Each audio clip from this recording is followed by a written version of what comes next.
o Festival Universitário surgiu de uma iniciativa dos alunos, que é incrível, sabe? Uma galera, núcleo Cabo Frio, que a gente chamava. Quem começou foram Guilherme Sarmento, Márcio Menezes, Carlos Sanches. Esses três eu me lembro muito de estarem à proa do primeiro festival. O primeiro festival começa em 95. O Alex, o Cerveira, o Christian Borges, o Eduardo Valente, o Guilherme Tristão e a Flávia Cândida. Mas eles já entraram na segunda leva do festival. Eu sou a terceira leva do festival. Eu acho que era isso, de cavar um espaço para o audiovisual universitário, sabe? Porque era muito rico. Se você for ver toda uma geração que tem, né? De realizadores de longa, mesmo dos 90 para cá, muita gente veio do ensino ou de comunicação ou de audiovisual. A primeira coisa, acho muito importante do Festival Universitário é que a gente não selecionava filme. Todos os outros festivais de curta, você tinha que submeter seu filme, ele passava por uma banca e ele poderia ou não ser aceito. E os filmes universitários, na sua maioria, não eram aceitos nos outros festivais, porque eles estavam ainda, né, filmes de formação, não tinha outro lugar. Em 98, eu posso te dizer categoricamente que 90% dos filmes que passavam no Festival Universitário não passariam em lugar nenhum. Não teria outra janela. Então, esse espaço, essa janela e essa voz são fundamentais para aquela geração que finalmente consegue exibir seu filme numa tela e ter seu filme visto, comentado e registrado num catálogo de festival. E na época tinha 3 cursos de cinema ativos no Brasil, né? Tinha a UF, a FAAP e a USP. A UNB existia, o curso dava aulas, mas o curso não estava aberto para vestibular há algum tempo. Eles estavam sem conseguir receber alunos novos. E o curso da Estácio, que foi criado, foi criado em 98. A ideia era bem utópica, porque acho que em 93 teve um encontro de alunos de cinema, que foi organizado na FAAP, pela Laís Bodansky. E aí a UF, a gente pediu dinheiro na rua, conseguiu grana para ir. Ficamos lá, chegou lá, era tipo super chique o evento e tal.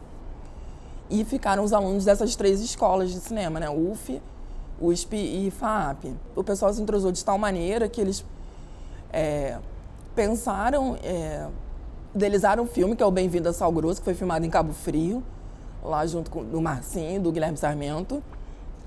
E a ideia era lançar no festival, que cada ano uma dessas instituições acolheria. Esse era o cerne do FBCU. O primeiro ano seria aqui na UF, depois seria na USP, depois na FAAP, só que não, ficou sempre aqui, né? Então, assim, nasceu o FBCU, desse encontro de alunos de cinema anteriormente. Porque o Festival Universitário, o lema principal dele era discutir a produção. Esse lema veio antes de mim, sabe? Antes da minha geração no festival.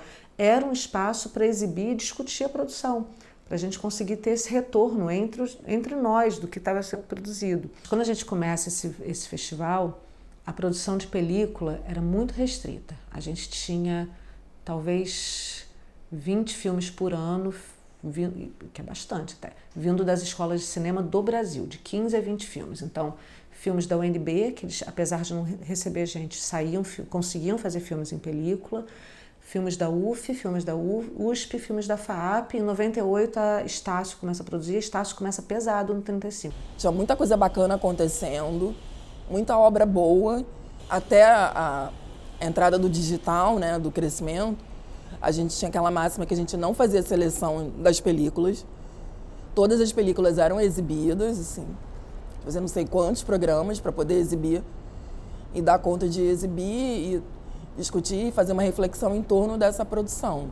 A mostra competitiva do Festival Universitário era composta por toda a produção em película no Brasil. Não importa a qualidade do filme, não importa a duração, a bitola, o tema, não importa. Era película, entrava automaticamente na mostra competitiva. A produção em vídeo, que nessa época era muito forte em Super VHS, não era toda digital ainda, a produção em vídeo era muito abundante. Então, eu acho que já chegava a centena de filmes no final dos anos 90, que é quando eu entro no festival. A gente também tinha por princípio exibir tudo. Dava para exibir tudo, a gente entrava em contato e aí era onde a gente era um pouco mais democrático nas escolas, porque a UFRJ tinha um curso de rádio e TV que fazia, em Minas Gerais tinha alguns cursos de rádio e TV que faziam também. Era possível exibir toda a produção nacional, a produção ainda cabia naquilo. Hoje em dia seria impossível, porque Um número que me impressiona muito é que quando eu entro no festival universitário, tinha 3 faculdades de cinema ativas no Brasil. Quando eu saio, tinha 40. Na verdade, tinha toda uma hierarquia. Você tinha um vídeo que as pessoas falavam que era exibido praticamente no banheiro, numa salinha micra.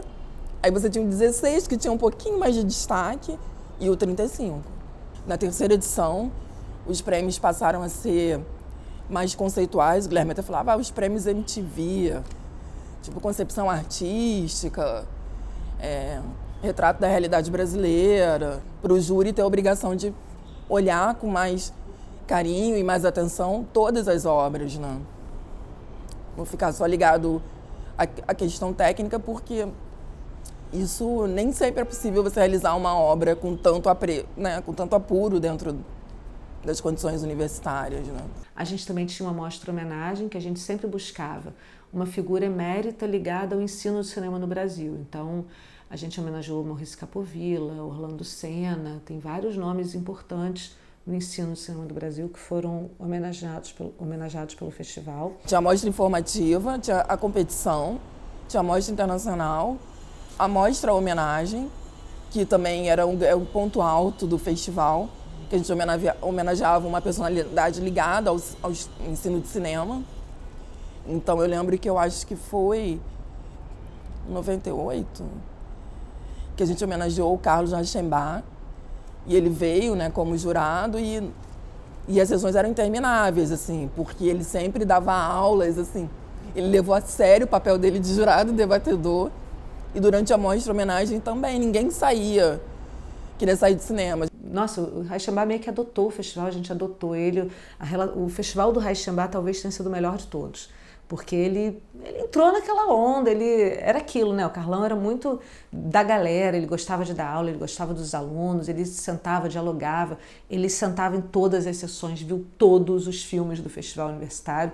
Ele virou patrimônio uma época e foi talvez o homenageado mais presente. A gente também tinha essas atividades de formação, trazendo profissionais que, na maioria, eram oriundos de escola de cinema, para poder também dar o seu retorno, né, para a galera que estava começando, sua experiência, ensinar.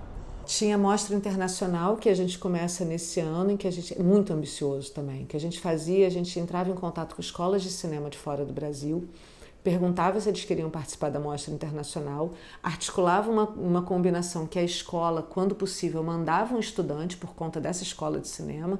A gente recebia esse estudante, botava nos alojamentos da UF, que às vezes era ficar na casa dos colegas, eu recebi gente em casa, todo mundo hospedou gente no sofá de casa nessa época, e conversava com o consulado do país para trazer os filmes via malote diplomático. A gente já estava na 5ª ou 6ª edição do festival, e a gente já tinha um nome no mercado, a gente era membro fundador do Fórum dos Festivais, a gente era respeitado nesses ambientes, a gente conseguia ir, eu fui várias vezes a Brasília, sentar em reunião ministerial de fomento público, como membro do Festival Universitário. Eu tinha 23 anos de idade, 22 anos de idade, e eu sentava com todos os diretores, sentava com o Festival de Cinema de Brasília, Festival de Cinema de Recife, Festival de Cinema do Rio, e a gente do Festival Universitário. Então, era muito gritante a nossa diferença etária na época, era muito diferente, mas a gente tinha um peso muito forte. E a gente era um festival respeitado. Isso tudo com pouquíssimos recursos. A gente tinha o apoio da UF, uma graninha da Rio Filme, a Kodak era muito colaboradora, era parceira. O Labocine, talvez, assim, já tinha entrado. Em alguns momentos, e aí você tinha o apoio das instituições, da USP e tal, né? E as mostras internacionais tinham apoio dos consulados, enfim. Tinha todo esse rolê para poder executar as coisas com quase dinheiro nenhum, né? A gente não tinha patrocínio de fato. A gente era muito diferente, muito heterogêneo, gostos diferentes, afinidades diferentes, mas éramos todos muito coesos na ideia de fazer o melhor possível. A gente queria fazer um festival de padrão internacional, a gente queria fazer o melhor festival possível, a gente queria abrir todo o espaço possível para fazer aqueles filmes, abrir espaço para diálogo, a gente queria muito fazer aquilo, então, e a gente tinha recursos nulos, praticamente, para fazer. Ficava hospedado na casa de alunos, né, os alunos que vinham de outros estados, a gente chegou a botar... Eu pegava colchões no batalhão do Exército e eu hospedava as pessoas no Caio Martins, era uma coisa assim. trabalho voluntário pesado, né? E aí era uma coisa muito louca, sabe? Porque a gente tinha que conseguir tudo de graça, não tinha dinheiro para nada. A gente tinha um apoio de, acho que R$5.000 da Kodak, R$5.000 da Rio Filme. E aí a universidade dava alojamento para os alunos, liberava o bandejão para a galera comer. A gente conseguia apoio de gráfica, apoio de restaurante, apoio de tudo. Tudo era a base do apoio. Um hotel baratinho para a gente hospedar as pessoas. Eu acho que o CBB foi em 2000, se não me engano. 2000, 2001. Aí cresceu, aí entraram recursos de fato, né? Mas que a gente continuava trabalhando na guerreirice sem receber um centavo. Tudo era voltado para executar o festival. Nas produtoras onde eu trabalhava, eu era constantemente ridicularizada por essa minha decisão. Tipo, você vai deixar de fazer esse longa irado aqui para poder fazer festival de cinema de estudante? Você vai ganhar, quanto você vai ganhar dinheiro lá? Aí eu falava, tipo, você ganha isso num mês aqui. Para trabalhar 6 meses, você vai ganhar isso? Você ganha isso num mês fácil. Eu falava, mas não é só o dinheiro. Aí entra o privilégio branco, né? O privilégio de Zona Sul, que por mais que eu não fosse de uma família abastada, a minha família me deu esteio muito tempo para eu conseguir continuar nessa vida. Meus pais me ajudaram, eu morei na casa deles muito tempo para fazer isso. E o Festival Universitário a gente batalhou para ele virar projeto de extensão, que era importante para os alunos que estavam trabalhando ganhar ponto pelo trabalho nele, ponto para poder compor o seu CR para se formar. E aí a gente virou projeto de extensão. Em algum momento a gente virou uma ONG, a gente criou uma OCIP na época, que era uma organização possível para a gente poder entrar em editais, e aí eu comecei os meandros de entender como se fazia cinema profissional por ali, porque a gente teve que criar uma entidade jurídica. Essa entidade jurídica teve que se associar com uma fundação ligada à universidade, para a gente começar a pleitear dinheiro dos fundos que no começo dos anos 2000 começam a surgir. Então, os editais do Banco do Brasil, dos Correios, da Oi Futuro, voltados para festivais de cinema, eram acessíveis se a gente fosse um CNPJ. Então, a gente profissionaliza a nossa atuação para poder acessar isso. Talvez o auge do festival tenha sido pela 8ª edição, 7ª, 8ª edição, que foi quando a gente estabeleceu uma rede de patrocínio séria. Eu me lembro da gente ter um ano que a gente exibiu 300 filmes, entre filmes e vídeos. Na época a gente separava, né, filme e vídeo, agora é tudo filme, mas que a gente exibiu 300 obras, que a gente recebeu mais de 20 convidados do mundo todo, que a gente tinha 5 mostras paralelas, que a gente ocupava 4 salas de cinema, que a gente chegou a ocupar Estação Botafogo, Estação Niterói, sala do Cinearte UF. Aí no ano que o CCBB entra, a gente tem o CCBB com o Cinearte UF. Depois a gente costura com os Correios, a gente consegue fazer paralelo CCBB, Centro Cultural Correios, Centro Cultural e Cinema da UF. Então, o festival começa a ter braços fora, os filmes daqui, a gente começa a virar referência de curadoria para os outros festivais começam a observar o festival universitário para saber o que é da produção, o que está acontecendo, para poder puxar. Então o pessoal da Curta Cinema vinha ver os filmes do festival universitário, o pessoal de Tiradentes conversou muito com a gente uma época, de Ouro Preto conversou muito com a gente uma época. A partir do segundo FBCU, que foi o que eu trabalhei, o Paulo Raum, PP, foi jurado. E o PP é uma das pessoas mais empolgadas na vida que eu conheço. E aí ele arrastou a gente para as reuniões da BDIC, que foram importantíssimas também, né? Porque, em paralelo, apesar desse cenário, estávamos desenhando ali, pensando e desenhando políticas públicas e articulações, porque você tinha a BD Rio, mas tinha a BD Nacional, né? Então você tem uma geração anterior à minha, que já estava nesse rolê, tipo PP, Rosane Svartman, gente que não era da UF, tipo Gueron, Vinícius Reis e tal, João Emanuel Carneiro, que já estavam realizando, mas que estavam nessa luta da BD por tentar reestruturar alguma coisa em termos de política pública para que pudesse se voltar a produzir e respirar. E aí o PP levou, eu lembro que eu ia com a Gláucia, Márcio Melges e uma galera da UF, nessas reuniões da BD, né? E isso também foi muito importante de trazer esse lado para o FBCU, de ter no festival também espaço para se pensar políticas públicas, né? Ou outras questões que no final das contas tudo vai desembocar na produção, né? O Festival Universitário, eu não sei se você sabe, mas ele é membro fundador do Fórum de Festivais do Brasil, que foi também uma entidade surgida no final dos anos 90, começo dos anos 2000, para regular o calendário, regular a atuação dos festivais de cinema do Brasil, porque teve um boom de festivais nessa época, justamente disseminado por esse boom de editais que financiavam a realização de festivais, o boom da produção cinematográfica, então começa a brotar festival em tudo quanto é canto. Eu lembro de mapear mais de 200 festivais de cinema, festivais e mostras de cinema pelo Brasil. Os festivais de cinema são muito importantes para a formação de plateia básica no Brasil, porque se você leva um festival de filmes de qualquer temática que seja para uma cidade do interior, você está levando uma alternativa que não é a televisão, que não existia VOD na época, né? Mas é uma alternativa à televisão. Uma cidade sem sala de cinema podia montar em praça pública um telão e fazer um festival de cinema. Então isso muda a cara do país. O país começa a consumir o cinema brasileiro com mais força, começa a entender o cinema com mais força, e a entrada desses festivais ativa os cineclubes locais, ativa os polos de cinema regionais. Aqui a gente tinha um curta cinema, eu acho que tinha um Anima Mundi também, que era um grande festival. O CCBB começou a exibir várias mostras, né, de cinematografia de outros lugares. O cinema etnográfico, a mostra do filme etnográfico, acho que é mais ou menos dessa época também. O É Tudo Verdade. E aí você tinha o grande, né, que era o antigo Rio Cine, que virou Mostra Rio, que virou o Festival do Rio.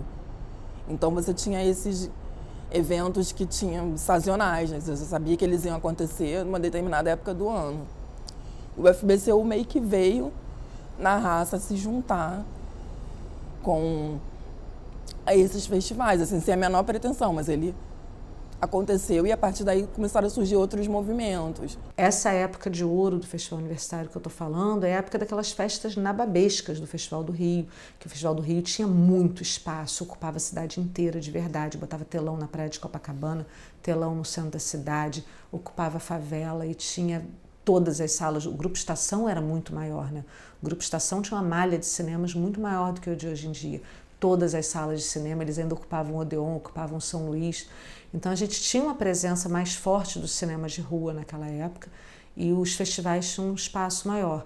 No contexto carioca, a gente trazia para o Rio de Janeiro pessoas do Brasil todo para discutir o cinema. Então pessoas da nossa idade, da nossa geração, que estavam fazendo cinema por todos os cantos do país onde era possível, a gente trazia para cá e a gente virou um ponto de referência no calendário dos festivais por causa disso, porque era o festival em que todos os estudantes de cinema do Brasil almejavam ir. As pessoas vinham, a gente tinha os convidados oficiais e tinha os extra-oficiais e tinha a galera que se aboletava por aqui. Então, se a gente tinha braço para comportar 10, 15 convidados por ano.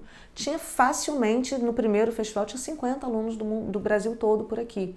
Porque a galera deu o seu jeito, pegou carona, pegou passagem, deu rolo para chegar aqui, porque era esse espaço democrático. Para mim, ele teve, para além da importância pessoal, né, de poder me relacionar com pessoas e conhecer pessoas do Brasil inteiro, profissionais admiráveis como Tata Amaral, André Tonati, entendeu?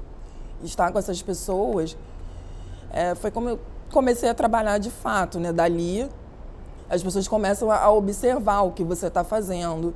Também tinha as atividades, né, de formação, os workshops e tal.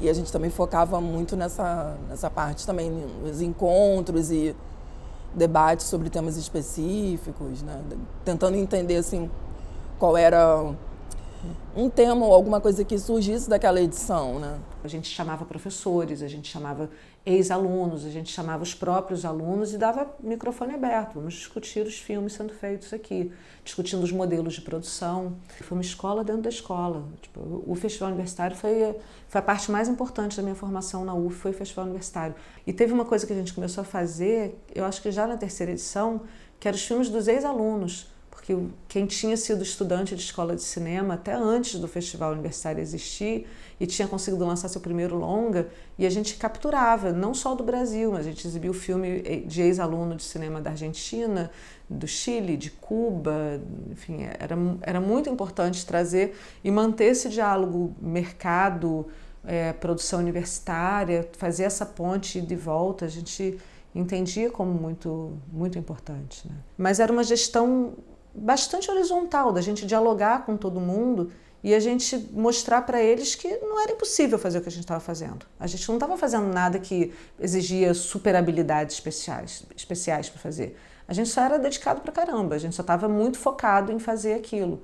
E aí ficou claro para vários dos nossos colegas que era totalmente possível fazer aquilo também, que qualquer um deles poderia montar seu próprio cineclube e montar seu festival de cinema. Então a gente foi fundamental aqui, o curso de cinema da UF e o festival de cinema da UF foram fundamentais para fazer essa geração entender que eles tinham espaço no mercado, tinham espaço no cenário nacional e que era possível fazer isso. Então eu escuto até hoje, às vezes eu esbarro com alguém que, de onde que eu te conheço? Aí a gente vai traçando, chega ao festival universitário, putz, festival, e a pessoa sempre tem uma memória incrível. Ninguém lembra, tipo, foi horrível, detestei. Todo mundo lembra e fala, cara, foi incrível, foi uma experiência incrível, conheci um monte de gente, eu conheci meu sócio, eu tive a ideia de fazer filme, eu decidi que eu ia mesmo fazer nesse ambiente do festival.